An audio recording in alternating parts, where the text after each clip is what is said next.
Chris in Long Island, New York. Welcome to Coast. Say hi to David Wilcock. Hey, Jimmy. Hey, Dave. How you guys doing? Doing good, Chris.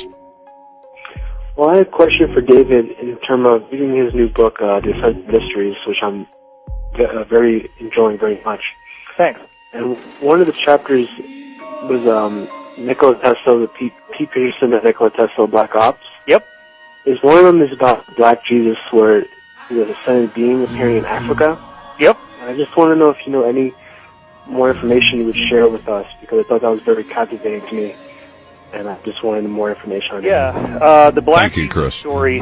The Black Jesus story was probably one of the most shocking things I ever heard. It came from my insider Jacob, I call him that in the book, who actually was working for the Rothschilds and still does, and also is a whistleblower who doesn't really do what they want, but continues to work for them because he feels like there's some very serious extraterrestrial threats to Earth, and that what they're doing is very necessary to protect us. So the story goes that in the 1960s, there was a black man in Africa who came in with abilities complementary to those of Jesus. And he was performing miracles. He was starting to get people to listen to what he had to say. And the cabal tried to kill him, and, they could shoot him in the head, and his skull would just regenerate, and the flesh would grow back, and he was fine.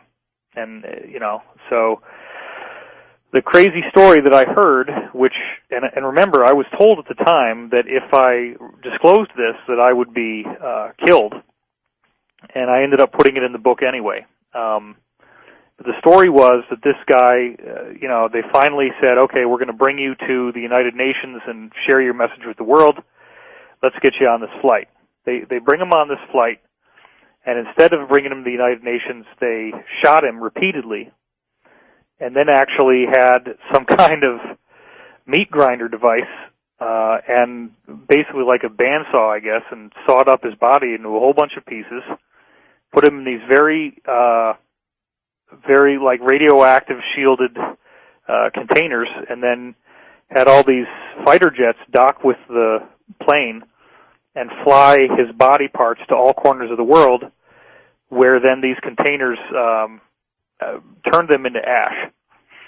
And they thought that maybe this would defeat him, like that his body somehow, the tissue was necessary. So if they destroyed all the tissue in all these places across the world, maybe they could defeat him. Well, he then regenerated in their offices and was fully fine, fully intact. But the sad part is that he said, you guys so badly do not want me to be here that I am not going to be able to do any more. You're going to get what you want, but bear in mind that in the future, many others like me will be coming, and when they do, you will not be able to stop us. Wow. Wow. Well, that is all I know. Unfortunately, right. There's nothing more to the story than that. Incredible. But it is an incredible story. Incredible.